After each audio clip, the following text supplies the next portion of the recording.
ਵਾਹਿਗੁਰੂ ਜੀ ਕਾ ਖਾਲਸਾ ਵਾਹਿਗੁਰੂ ਜੀ ਕੀ ਫਤਿਹ। ਟੀਵੀ 84 ਦੇ ਸਾਰੇ ਦਰਸ਼ਕ ਤੇ ਸਰੋਤੇ ਜਿਹੜੇ ਇਸ ਵਕਤ ਸਾਡੇ ਨਾਲ ਨਾਰਥ ਅਮਰੀਕਾ ਦੇ ਵਿੱਚੋਂ ਜੁੜੇ ਹੋਏ ਆ ਜਾਂ ਫਿਰ ਸੋਸ਼ਲ ਮੀਡੀਆ ਦੇ ਰਾਹੀਂ ਦੁਨੀਆ ਭਰ ਦੇ ਵਿੱਚ ਸਾਨੂੰ ਦੇਖ ਰਹੇ ਆ, ਉਹਨਾਂ ਸਾਰਿਆਂ ਦਾ ਮੈਂ ਅਮਰਵੀਰ ਸਿੰਘ ਅੱਜ ਟੀਵੀ 84 ਦੇ ਇਸ ਗੁਫ਼ਤਗੂ ਪ੍ਰੋਗਰਾਮ ਦੇ ਵਿੱਚ ਤਹਿ ਦਿਲੋਂ ਸਵਾਗਤ ਕਰਦਾ। ਵਿਊਅਰਸ, ਅਸੀਂ ਪਿਛਲੇ 2 ਦਿਨਾਂ ਤੋਂ ਦੇਖ ਰਹੇ ਹਾਂ ਕਿ ਜੰਮੂ ਕਸ਼ਮੀਰ ਦੇ ਵਿੱਚ ਜਿਹੜੀ ਡਿਵੈਲਪਮੈਂਟ ਹੋਈ ਹੈ, ਜੰਮੂ ਕਸ਼ਮੀਰ ਦਾ ਜਿਹੜਾ ਸਪੈਸ਼ਲ ਸਟੇਟਸ ਸੀ ਭਾਰਤ ਦੀ ਮੋਦੀ ਸਰਕਾਰ ਦੇ ਵੱਲੋਂ ਜਿਵੇਂ ਉਹਨੂੰ ਖਤਮ ਕੀਤਾ ਗਿਆ। 4 ਚੁਫੇਰੇ ਜਿਹੜੀਆਂ ਖਬਰਾਂ ਤੇ ਪ੍ਰਤੀਕਰਮ ਨੇ 2 ਦਿਨਾਂ ਤੋਂ ਪਿਛਲੇ 2 ਦਿਨਾਂ ਤੋਂ ਇਸੇ ਦੇ ਦੁਆਲੇ ਖਬਰਾਂ ਜਿਹੜੀਆਂ ਨੇ ਉਹ ਘੁੰਮ ਰਹੀਆਂ ਨੇ। ਰਾਜ ਸਭਾ ਵੱਲੋਂ ਪਾਸ ਕਰਨ ਤੋਂ ਬਾਅਦ ਅੱਜ ਦੀ ਜਿਹੜੀ ਲੇਟੈਸਟ ਖਬਰ ਹੈ, ਲੋਕ ਸਭਾ ਵੱਲੋਂ ਵੀ ਜਿਹੜਾ ਇਹ ਬਿੱਲ ਜਿਹੜਾ ਇਹ ਪੇਸ਼ ਕੀਤਾ ਗਿਆ ਸੀ ਲੋਕ ਸਭਾ ਦੇ ਵਿੱਚ ਓਵਰਵੈਲਮਿੰਗ ਮੈਜੋਰਿਟੀ ਦੇ ਨਾਲ ਉਹਨੂੰ ਪਾਸ ਕਰ ਦਿੱਤਾ ਗਿਆ। ਮੈਜੋਰਿਟੀ ਜਿਹੜੀਆਂ ਪਾਰਟੀਆਂ ਨੇ ਉਹਨਾਂ ਨੇ ਸਪੋਰਟ ਕੀਤੀ ਹੈ, ਇਸ ਗੱਲ ਦੀ ਹਮਾਇਤ ਕੀਤੀ ਹੈ ਕਿ ਜੰਮੂ ਕਸ਼ਮੀਰ ਨੂੰ ਸਪੈਸ਼ਲ ਸਟੇਟਸ ਜਿਹੜਾ ਦਿੱਤਾ ਹੋਇਆ ਸੀ ਉਹ ਖਤਮ ਕਰ ਦੇਣਾ ਚਾਹੀਦਾ ਤੇ ਖਤਮ ਕਰ ਦਿੱਤਾ ਗਿਆ। ਸੋ ਹੁਣ ਆਉਣ ਵਾਲੇ ਸਮੇਂ ਦੇ ਵਿੱਚ ਜਿਹੜਾ ਧਾਰਾ 370 ਸੀ 35A ਸੀ ਉਹ ਜਿੱਥੇ ਹੁਣ ਖਤਮ ਹੋ ਚੁੱਕੀ ਹੈ।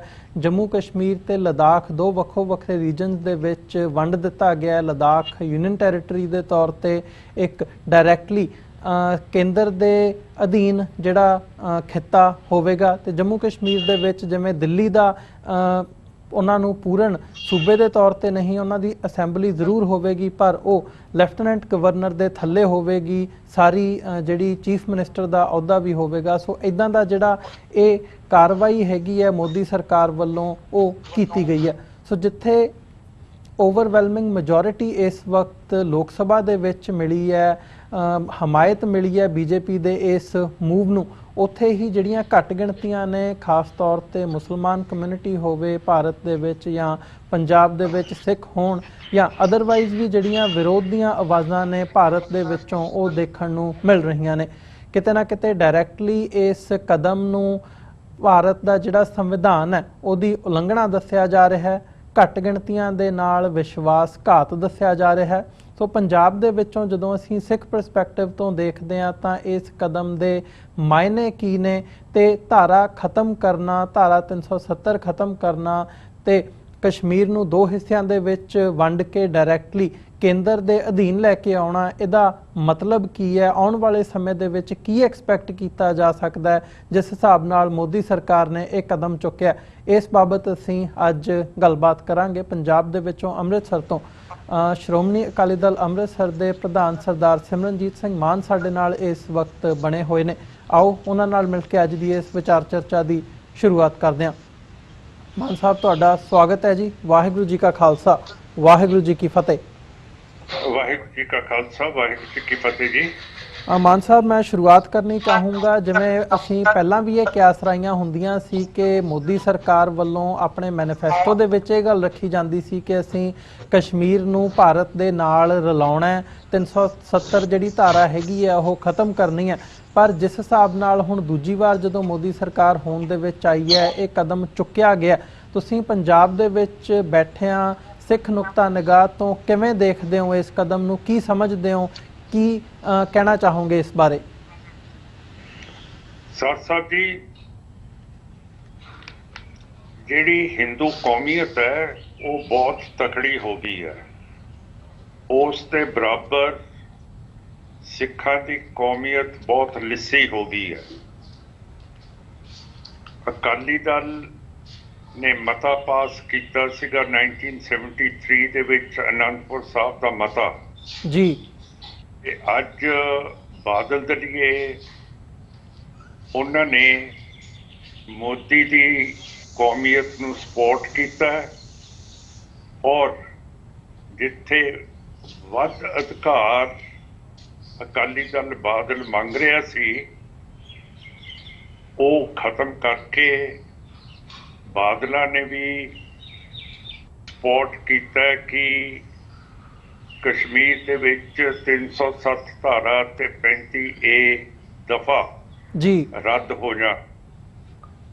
ਐਤਕੀ ਅਸੀਂ ਸਿੱਖ ਕੌਮ ਜਿਹੜੀ ਬਹੁਤ ਬਹਾਦਰ ਹੈ ਉਹ ਸਾਰੀ ਨੇ ਬੀਜੇਪੀ ਨੂੰ ਵੋਟਾਂ ਪਾਈਆਂ ਔਰ ਜਾਂ ਕਾਂਗਰਸ ਨੂੰ ਪਾਈਆਂ ਔਰ ਅਮਰੀਕਾ ਦੇ ਸਿੱਖਾਂ ਨੇ, ਕੈਨੇਡਾ ਦੇ ਸਿੱਖਾਂ ਨੇ, ਜਿਨ੍ਹਾਂ ਤੇ ਸਾਡੀਆਂ ਬਹੁਤ ਉਮੀਦਾਂ ਟਿਕੀਆਂ ਹੋਈਆਂ ਸੀ, ਉਹਨਾਂ ਨੇ ਪੂਰੀ ਤਰ੍ਹਾਂ ਬੀਜੇਪੀ ਤੇ ਕਾਂਗਰਸ ਨੂੰ ਸਪੋਰਟ ਕੀਤਾ ਔਰ ਇਸ ਦੇ ਜ਼ਿੰਮੇਵਾਰ ਅਸੀਂ ਸਿੱਖ ਹੈਗੇ ਹਾਂ, ਜਿਨ੍ਹਾਂ ਨੇ ਆਪਣੀ ਅਸੀਂ ਕਬਰ ਪੱਟ ਦਿੱਤੀ ਹੈ। ਸਮਝ ਗਏ ਜੀ? ਇਹ ਸਾਰਾ ਸਮਝਾਓ। ਮਾਨ ਸਾਹਿਬ ਜੀ, ਇਹ ਜਿਹੜਾ ਕੰਮ ਹੋਇਆ ਸੰਵਿਧਾਨ ਦੇ ਖਿਲਾਫ, ਇਹਦੇ ਲਈ ਜਿੱਥੇ ਅਸੀਂ ਰਿਸਪੌਂਸਿਬਲ ਹੈ, ਜਿੱਥੇ ਤੁਸੀਂ ਕਹਿੰਦੇ ਹੋ ਕਿ ਘੱਟ ਗਿਣਤੀਆਂ ਨੂੰ ਬਹੁਤ ਨੁਕਸਾਨ ਹੋਇਆ, ਕਿ ਅਸੀਂ ਬੀਜੇਪੀ ਦੇ ਨਾਲ ਸਿੱਖ ਮਿਲ ਕੇ ਅੱਜ ਘੱਟ ਗਿਣਤੀ ਰਹਿ ਗਏ ਹੈ, ਇਹਦੀ ਆਪਾਂ ਸਿੱਖ ਪਛਾਣ ਕਰੀਏ ਕਿ ਅਸੀਂ ਅੱਜ ਕੀ ਚੀਜ਼ ਹੈਗੇ ਹਾਂ। ਔਰ ਇਹ ਜਿਹੜਾ ਨੁਕਸਾਨ ਜੰਮੂ ਕਸ਼ਮੀਰ ਦੇ ਵਿੱਚ ਹੋਇਆ, ਇਹਦੇ ਨਾਲ ਇੰਟਰਨੈਸ਼ਨਲ ਪੱਧਰ ਦੇ ਉੱਤੇ ਰਿਜ਼ਲਟਸ ਬਹੁਤ ਮਾੜੇ ਨਿਕਲਣੇ ਚਾਹੀਦੇ ਹੈ, ਕਿਉਂ ਕਰਕੇ 1948 ਦੇ ਵਿੱਚ ਕਸ਼ਮੀਰ ਇੱਕ ਡਿਸਪਿਊਟਡ ਟੈਰੀਟਰੀ ਸੱਦੀ ਗਈ ਸੀਗੀ ਜੀ, ਔਰ ਯੂਨਾਈਟਿਡ ਨੇਸ਼ਨ ਸਿਕਿਉਰਿਟੀ ਕਾਉਂਸਲ ਨੇ ਮਤਾ ਪਾਸ ਕੀਤਾ ਸੀਗਾ ਕਿ ਇੱਥੇ ਪਲੇਬਸਾਈਟ ਰਾਇਸ਼ਮਾਰੀ ਕੀਤੀ ਜਾਏਗੀ। ਹੁਣ ਡਿਪੈਂਡ ਕਰਦਾ ਹੈ ਕਿ ਯੂਨਾਈਟਿਡ ਨੇਸ਼ਨਸ ਦੀ ਸਿਕਿਉਰਿਟੀ ਕਾਉਂਸਲ ਦੇ ਵਿੱਚ ਦਮ ਹੈਗਾ ਕਿ ਉਹਨਾਂ ਦੀ ਰੈਜ਼ੋਲਿਊਸ਼ਨ ਨੂੰ ਖਤਮ ਕੀਤਾ ਗਿਆ, ਖੁਰਦ-ਬੁਰਦ ਕੀਤਾ ਗਿਆ ਜੀ, ਕਿ ਉਹ ਮਿਲਟਰੀਲੀ ਕਸ਼ਮੀਰ ਦੇ ਵਿੱਚ ਆਪਣਾ ਰਾਜ ਕਰਨਾ ਚਾਹੁੰਦੇ ਹੈ ਕਿ ਨਹੀਂ। ਤੁਹਾਡੇ ਨਿਊਯਾਰਕ ਸ਼ਹਿਰ ਦੇ ਵਿੱਚ UN ਦੇ ਹੈਡਕੁਆਰਟਰਸ ਹੈ ਜੀ, ਇੱਥੇ ਟਰੰਪ ਸਾਹਿਬ ਵੀ ਬੈਠਦੇ ਹੈ, ਰੂਸ ਵੀ ਆਉਂਦਾ ਹੈ, ਚੀਨ ਵੀ ਆਉਂਦਾ ਹੈ, ਬਰਤਾਨੀਆ ਵੀ ਆਉਂਦਾ ਹੈ, ਫਰਾਂਸ ਵੀ ਆਉਂਦਾ ਹੈ, ਜਿਹੜੇ ਮੈਂਬਰਸ ਹੈਗੇ ਹੈ ਯੂਨਾਈਟਿਡ ਨੇਸ਼ਨ ਸਿਕਿਉਰਿਟੀ ਕਾਉਂਸਲ ਦੇ। ਹੁਣ ਇਹ ਜਿਹੜਾ ਬॉल ਹੈ, ਇਹ ਮੈਂ ਤੁਹਾਡੇ ਕੰਨੀ ਸਿੱਟਦਾ, ਸਿੱਖਾਂ ਕੰਨੀ, ਕਿ ਤੁਸੀਂ ਹੁਣ ਉੱਥੇ ਬੈਠ ਕੇ ਬੀਜੇਪੀ ਨੂੰ ਜਿਤਾ ਕੇ ਹੁਣ ਸਿਕਿਉਰਿਟੀ ਕਾਉਂਸਲ ਦੇ ਵਿੱਚ ਕੀ ਕਰੋਗੇ। ਅਸੀਂ ਤਾਂ ਲੜਦੇ ਹਾਂ, ਅਸੀਂ ਸਾਰਾ ਕੁਝ ਕੀਤਾ, ਅਸੀਂ ਇਹਨੂੰ ਖੰਡਨ ਕਰਦੇ ਹਾਂ ਜੋ ਇੰਡੀਆ ਨੇ ਵਿਸ਼ਵਾਸਘਾਤ ਕੀਤਾ ਆਪਣੇ ਧਰਮ ਦੀਆਂ ਗੱਲਾਂ ਕਰਕੇ। ਕੌਂਸਟੀਟਿਊਸ਼ਨ ਦੇ ਵਿੱਚ ਜਦੋਂ 1950 ਦੇ ਵਿੱਚ ਜਿਹੜੇ ਵਾਅਦੇ ਸਿੱਖ ਕੌਮ ਨਾਲ ਹਿੰਦੂ ਲੀਡਰਸ਼ਿਪ ਨੇ ਕੀਤੇ ਸੀਗੇ ਕਿ ਅਸੀਂ ਇੱਕ ਤੁਹਾਨੂੰ ਕਿੱਤਾ ਦੇਵਾਂਗੇ ਜਿੱਥੇ ਤੁਸੀਂ ਆਜ਼ਾਦੀ ਦਾ ਨਿੱਘ ਮਾਣ ਸਕੋ, ਜਦੋਂ ਇਹ ਪੂਰੀ ਗੱਲ ਨਹੀਂ ਹੋਈ, ਜਿਹੜੇ ਸਾਡੇ ਕੰਸਟੀਟਿਊਂਟ ਅਸੈਂਬਲੀ ਦੇ ਵਿੱਚ 2 ਮੈਂਬਰ ਸਿੱਖਾਂ ਦੇ ਗਏ ਸੀਗੇ, ਸਰਦਾਰ ਹੁਕਮ ਸਿੰਘ ਤੇ ਭੁਪਿੰਦਰ ਸਿੰਘ ਮਾਨ, ਉਹਨਾਂ ਨੇ ਬਤੌਰ ਸਿੱਖ ਨੁਮਾਇੰਦੇ ਕੌਂਸਟੀਟਿਊਸ਼ਨ ਦੇ ਉੱਤੇ ਦਸਤਖਤ ਨਹੀਂ ਸੀ ਕੀਤੇ। ਅਸੀਂ ਸਿੱਖ ਇੱਥੇ ਮੈਦਾਨ ਦੇ ਵਿੱਚ ਲੜ ਰਹੇ ਹਾਂ। ਹੁਣ ਤੁਸੀਂ ਆਪਣੀ ਗੱਲ ਦੱਸੋ ਕਿ ਤੁਸੀਂ ਕੀ ਕਰ ਰਹੇ ਹੋ। ਵੋਟਾਂ ਤੁਸੀਂ ਸਾਰਿਆਂ ਨੇ ਸਿੱਖਾਂ ਦੇ ਖਿਲਾਫ ਪਾਈਆਂ ਤੇ ਹੁਣ ਤੁਸੀਂ ਵੀ ਸਿੱਖ ਉਨੇ ਰਿਸਪੌਂਸਿਬਲ ਹੋ ਜਿੰਨਾ ਹੁਣ ਹਿੰਦੂ ਤਾੜੀਆਂ ਮਾਰ ਰਹੇ ਹੈ। ਜੀ ਨਹੀਂ ਮਾਨ ਸਾਹਿਬ, ਜਿਹੜੀ ਤੁਸੀਂ ਗੱਲ ਕੀਤੀ ਹੈ ਜ਼ਰੂਰ ਇਹਦੇ ਤੇ ਗੌਰ ਕਰਨਾ ਬਣਦਾ ਹੈ। ਜਿਵੇਂ ਇੱਕ ਸੈਲਫ ਐਨਾਲਿਸਿਸ ਹੁੰਦਾ, ਪਿਛਲੀਆਂ ਚੋਣਾਂ ਦੇ ਵਿੱਚ ਜਦੋਂ ਅਸੀਂ ਦੇਖਦੇ ਹਾਂ ਬਾਹਰੋਂ ਇੱਕ ਬੜੀ ਵੱਡੀ ਸਪੋਰਟ ਜਿਹੜੀ ਹੈਗੀ ਹੈ ਆਮ ਆਦਮੀ ਪਾਰਟੀ ਨੂੰ ਗਈ ਹੈ। ਸੋ ਕਿਤੇ ਨਾ ਕਿਤੇ ਜਿਹੜੀਆਂ ਸਾਡੇ ਖਵਾਹਿਸ਼ਾਂ ਹੁੰਦੀਆਂ ਨੇ ਉਹਨੂੰ ਪੂਰਾ ਕਰਨ ਦੇ ਲਈ ਅਸੀਂ ਕਿਵੇਂ ਡਿਫਲੈਕਟ ਕਰਦੇ ਹਾਂ ਜਾਂ ਆਪਣੇ ਜਿਹੜੇ ਮੁਫਾਦ ਹੈਗੇ ਆ ਉਹ ਕਿਵੇਂ ਅਸੀਂ ਅੱਗੇ ਰੱਖਦੇ ਹਾਂ ਰੈਦਰ ਦੈਨ ਜਿਹੜੇ ਪੰਥਕ ਇੰਟਰਸਟ ਨੇ ਉਹਨਾਂ ਨੂੰ ਮੁੱਖ ਰੱਖਣ ਦੀ ਥਾਂ ਦੇ ਉੱਤੇ। ਇਹ ਇੱਕ ਸਾਡੇ ਲਈ, ਕੌਮ ਦੇ ਲਈ ਬੜਾ ਵੱਡਾ ਸਵਾਲ ਹੈ ਜਿਹੜਾ ਤੁਸੀਂ ਰੇਜ਼ ਕੀਤਾ ਹੈ। ਸੋ ਮੈਂ ਕੋਸ਼ਿਸ਼ ਕਰਦਾ ਜਾਂ ਮੈਂ ਸਮਝਦਾ ਜਿਹੜੇ ਦਰਸ਼ਕ ਇਸ ਵਕਤ ਸਾਡੇ ਨਾਲ ਜੁੜੇ ਹੋਏ ਆ ਉਹ ਜ਼ਰੂਰ ਇਹਦੇ 'ਤੇ ਵਿਚਾਰ ਕਰਨ ਤੇ ਆਪਣੇ ਅੰਦਰ ਝਾਤੀ ਮਾਰ ਕੇ ਦੇਖਣ ਕਿ ਅਸੀਂ ਕਿੱਥੇ ਖਲੋਤੇ ਹਾਂ ਇਸ ਵਕਤ ਤੇ ਆਉਣ ਵਾਲੇ ਸਮੇਂ ਦੇ ਵਿੱਚ ਅਸੀਂ ਇਹਨੂੰ ਚੇਂਜ ਕਰਨ ਦੇ ਲਈ ਕੀ ਕਰ ਸਕਦੇ ਹਾਂ। ਪਰ ਗੱਲ ਕਰੀਏ ਇਸ ਧਾਰਾ ਦੀ, ਜਿਹੜਾ ਇਹ ਇਸ ਵਕਤ ਬਦਲਾਅ ਜੰਮੂ ਕਸ਼ਮੀਰ ਦੇ ਵਿੱਚ ਲਿਆਂਦਾ ਗਿਆ ਹੈ, ਜਿੱਥੇ ਇੱਕ ਪਾਸੇ ਇਹਨੂੰ ਬੈਟਰਮੈਂਟ ਦਾ ਇੱਕ ਤਰੀਕਾ ਦੱਸਿਆ ਜਾ ਰਿਹਾ ਹੈ ਬੀਜੇਪੀ ਦੇ ਵੱਲੋਂ, ਤੇ ਜਿਹੜੀ ਮੈਜੋਰਿਟੀ ਕਮਿਊਨਿਟੀ ਹੈ ਉਹਨਾਂ ਦੇ ਵੱਲੋਂ ਬੀਜੇਪੀ ਦੀ ਪੂਰਨ ਤੌਰ ਦੇ ਉੱਤੇ ਜਿਹੜੀ ਹਮਾਇਤ ਹੈ ਉਹ ਕੀਤੀ ਜਾ ਰਹੀ ਹੈ। ਸੋ ਘੱਟ ਗਿਣਤੀਆਂ ਦੇ ਲਈ ਇਹਦੇ ਕੀ ਮਾਇਨੇ ਨੇ ਤੇ ਕੀ ਅਹਿਮੀਅਤ ਕੀ ਹੈ? ਆਉਣ ਵਾਲੇ ਸਮੇਂ ਦੇ ਵਿੱਚ ਕੀ ਐਕਸਪੈਕਟ ਕਰਦੇ ਹੋ ਤੁਸੀਂ ਪੰਜਾਬ ਦੀ ਧਰਤੀ ਤੇ ਬੈਠ ਕੇ? ਹੁਣ ਜੋ ਕੁਛ ਹੋਇਆ ਸਰਦਾਰ ਸਾਹਿਬ ਉਹ ਤੁਹਾਡੇ ਸਾਹਮਣੇ ਹੀ ਹੈ। ਅਸੀਂ ਕੀ ਕਰਨਾ ਹੈਗਾ? ਇਹ ਨਾ ਤਾਂ ਸਾਡਾ ਮੈਂਬਰ ਕੋਈ ਪਾਰਲੀਮੈਂਟ 'ਚ ਹੈ, ਨਾ ਅਸੈਂਬਲੀ ਦੇ ਵਿੱਚ ਹੈ, ਤੇ ਕਿਤੇ ਤਾਂ ਹੈ ਨਹੀਂਗਾ। ਹੁਣ ਦੱਸੋ, ਸਾਨੂੰ ਮਰਵਾਉਣਾ ਤਾਂ ਤੁਸੀਂ ਦੱਸੋ। ਅਮਰੀਕਨ ਦੇ ਸਿੱਖਾਂ ਨੇ ਜਾਂ ਕੈਨੇਡਾ ਤੇ ਯੂਰਪ ਤੇ ਵਲਾਇਤ ਦੇ ਸਿੱਖਾਂ ਨੇ ਅਸੀਂ ਕੋਈ ਮਜਾਰੇ ਮਜ਼ਦੂਰੇ ਤਾਂ ਕਰ ਸਕਦੇ ਹਾਂ, ਪਰ ਤੁਸੀਂ ਦੱਸੋ ਸਾਡੀ ਕਿੰਨੀ ਸਪੋਰਟ ਕਰ ਸਕਦੇ ਹੋ?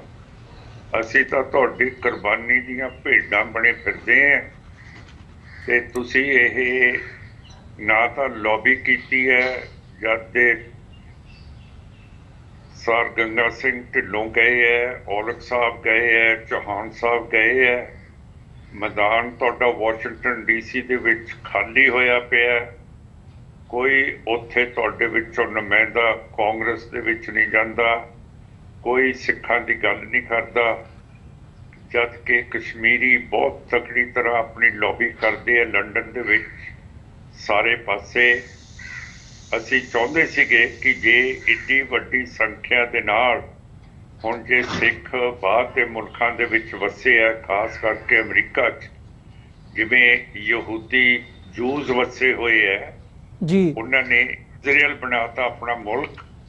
ਹੁਣ ਤੁਸੀਂ ਦੱਸੋ ਸਾਨੂੰ ਮਰਵਾਉਣਾ ਹੈ ਕਿ ਤੁਸੀਂ ਲੌਬੀ ਕਰਨੀ ਹੈ ਵਾਸ਼ਿੰਗਟਨ DC ਵਿੱਚ ਤੇ ਲੰਡਨ ਦੇ ਵਿੱਚ ਕਿ ਇਹ ਜਿਹੜਾ ਕੰਮ ਸਿੱਖਾਂ ਦੇ ਨਾਲ ਹੋਇਆ, ਜਿਹੜਾ ਕਸ਼ਮੀਰੀਆਂ ਦੇ ਨਾਲ ਹੋਇਆ, ਇਹ ਇਲਾਕਿਆਂ ਨੂੰ ਆਜ਼ਾਦ ਕਰਾਉਣਾ ਹੈ ਕਿ ਨਹੀਂ ਕਰਾਉਣਾ? ਜੇ ਤੁਸੀਂ ਆਜ਼ਾਦ ਕਰਾ ਸਕਦੇ ਹੋ, ਅਸੀਂ ਮਰਨ ਨੂੰ ਤਿਆਰ ਹਾਂ, ਪਰ ਤੁਸੀਂ ਕੀ ਕਰ ਸਕਦੇ ਹੋ? ਤੁਹਾਡਾ ਜਿਹੜਾ ਪ੍ਰੈਜ਼ੀਡੈਂਟ ਸੀਗਾ ਜੌਨ F ਕੈਨੇਡੀ, ਉਹਨੇ ਕਿਹਾ ਸੀਗਾ, ask note what the country can do for you, ask what you can do for your country. Now you tell us, what are you prepared to do? We are here to die for you, but are you ready to lobby for us?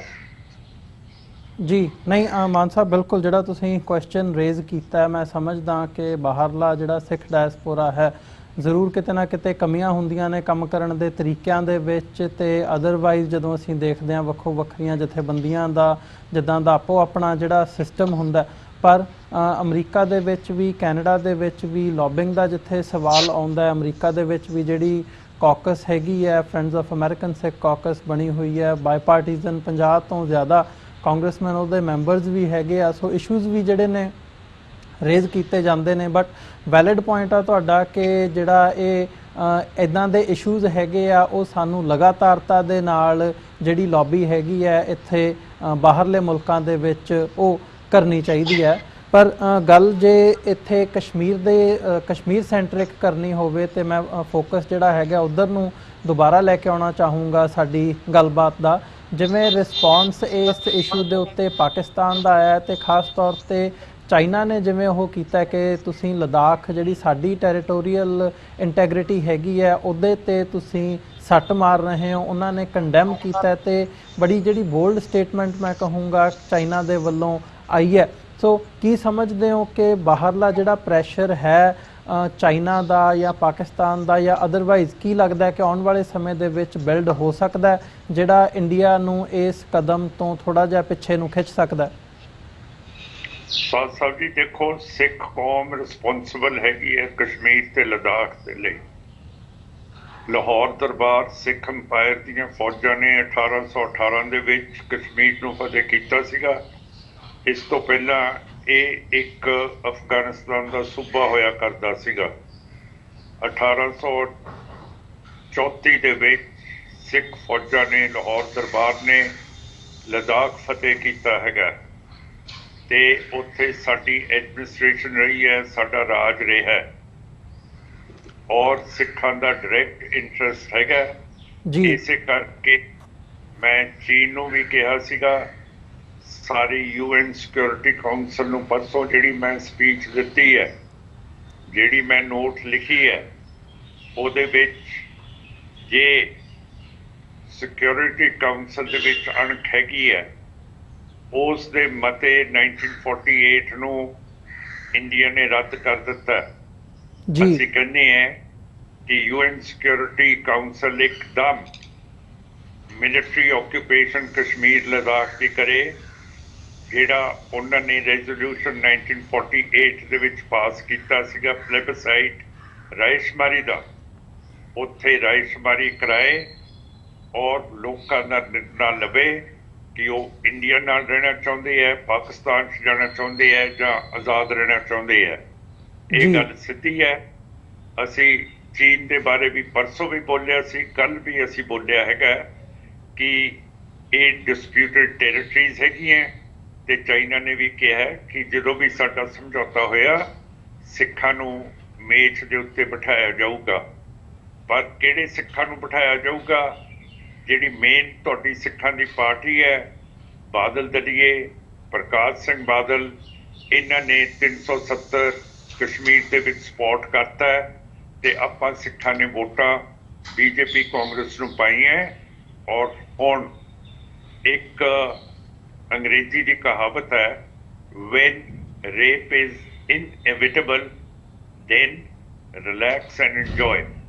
At the moment this is the position of the Sikhs. We are not nationalists enough to do anything.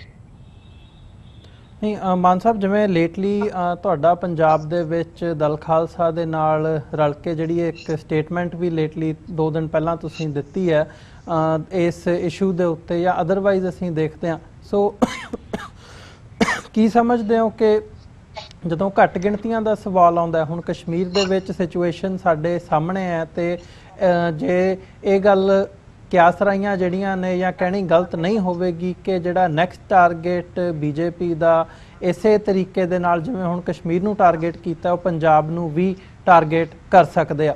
ਸੋ ਘੱਟ ਗਿਣਤੀਆਂ ਦੇ ਹਵਾਲੇ ਨਾਲ ਆਉਣ ਵਾਲੇ ਸਮੇਂ ਦੇ ਵਿੱਚ ਕੀ ਸਮਝਦੇ ਹੋ, ਕਿਹੜੇ ਸਟੈਪਸ ਲੈਣ ਦੀ ਲੋੜ ਹੈ, ਖਾਸ ਤੌਰ ਤੇ ਜਿਹੜੇ ਸਿੱਖ ਤੇ ਮੁਸਲਮਾਨ ਪੰਜਾਬ ਤੇ ਕਸ਼ਮੀਰ ਦੇ ਵਿੱਚ ਵਸਦੇ ਆ?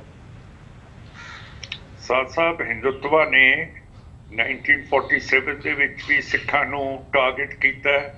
1945 ਦੇ ਵਿੱਚ ਜਦੋਂ ਲਾਰਡ ਵੇਵਲ ਵਾਇਸਰੋਏ ਇੰਡੀਆ ਦੇ ਸੀਗੇ, ਉਸ ਵਕਤ ਗਾਂਧੀ ਤੇ ਨਹਿਰੂ ਦੀ ਮੀਟਿੰਗ ਹੋਈ ਸੀ ਬਰਤਾਨੀਆ ਦੇ ਨਾਲ, ਤੇ ਉੱਥੇ ਫੈਸਲੇ ਕੀਤੇ ਗਏ ਸੀਗੇ ਕਿ ਪੰਜਾਬ ਨੂੰ 2 ਟੁਕੜਿਆਂ ਦੇ ਵਿੱਚ ਵੰਡਿਆ ਜਾਊਗਾ। ਔਰ ਉਹ 1947 ਦੇ ਵਿੱਚ ਵੰਡਿਆ ਗਿਆ ਸੀਗਾ ਜੀ। ਸਿੱਖਾਂ ਇਸ ਦੀ ਇਨਫੋਰਮੇਸ਼ਨ ਨਹੀਂ ਸੀ ਦਿੱਤੀ। ਫਿਰ 1966 ਦੇ ਵਿੱਚ ਫਿਰ ਪੰਜਾਬ ਨੂੰ ਵੰਡਿਆ ਗਿਆ। ਸਾਡੇ ਸਾਰੇ ਪੰਜਾਬੀ ਬੋਲਦੇ ਇਲਾਕੇ ਹਿਮਾਚਲ ਪ੍ਰਦੇਸ਼ ਨੂੰ ਦਿੱਤੇ ਗਏ, ਔਰ ਇੱਕ ਨਵਾਂ ਸੂਬਾ ਪੰਜਾਬ ਦੇ ਵਿੱਚੋਂ ਹਰਿਆਣਾ ਘਟਿਆ ਗਿਆ। ਉਸ ਤੋਂ ਬਾਅਦ ਰੈਜ਼ੋਲੂਸ਼ਨਸ 1973 ਦੀ ਅਨੰਦਪੁਰ ਸਾਹਿਬ ਦੀ ਰੈਜ਼ੋਲੂਸ਼ਨ ਪਾਸ ਹੋਈ। ਉਹਦੇ ਵਿੱਚ ਅੱਜ ਜਿਹੜੀ ਪਾਰਟੀ ਨੇ ਪਾਸ ਕੀਤੀ ਸੀ, ਉਹ ਆਰਟੀਕਲ 370 ਨੂੰ ਰੱਦ ਕਰਨ ਦੇ ਹੱਕ ਦੇ ਵਿੱਚ ਬਾਦਲ ਦਲ ਨੇ ਵੋਟ ਪਾ ਦਿੱਤਾ ਹੈਗਾ। ਸਾਡੀ ਪਾਰਟੀ ਜਦੋਜਹਿਦ ਕਰਦੀ ਹੈ। ਅਸੀਂ ਜਦੋਂ ਵੀ ਦੋਨੋਂ ਪ੍ਰਾਈਮ ਮਿਨਿਸਟਰਸ ਨੂੰ ਮਿਲੇ ਸੀਗੇ, ਪਹਿਲਾਂ VP ਸਿੰਘ ਨੂੰ, ਫਿਰ ਚੰਦਰ ਸ਼ੇਖਰ ਨੂੰ, ਲਿਖਤੀ ਤੇ ਸਾਡੇ ਬਿਆਨ ਮੈਮੋਰੈਂਡਮ ਹੈਗੇ ਆ। ਜਦੋਂ ਯੂਨਾਈਟਿਡ ਨੇਸ਼ਨਸ ਦਾ ਸੈਕਟਰੀ ਜਨਰਲ ਉਸ ਵਕਤ ਪੁੱਟਰਸ ਕਲੀ ਦਿੱਲੀ ਆਏ ਸੀ, ਅਸੀਂ ਉਹਨਾਂ ਨੂੰ ਮੈਮੋਰੈਂਡਮ ਦਿੱਤਾ ਸੀਗਾ। 1994 ਦੇ ਵਿੱਚ ਅੰਮ੍ਰਿਤਸਰ ਰੈਜ਼ੋਲੂਸ਼ਨ ਪਾਸ ਕੀਤੀ ਗਈ ਸੀਗੀ। ਉਹਦੇ ਵਿੱਚ ਲਿਖਿਆ ਗਿਆ ਸੀਗਾ ਕਿ ਅਸੀਂ ਸੈਪਰੇਟ ਖਾਲਿਸਤਾਨ ਮੰਗਦੇ ਹਾਂ, ਸਿੱਖ ਸਟੇਟ ਮੰਗਦੇ ਹਾਂ।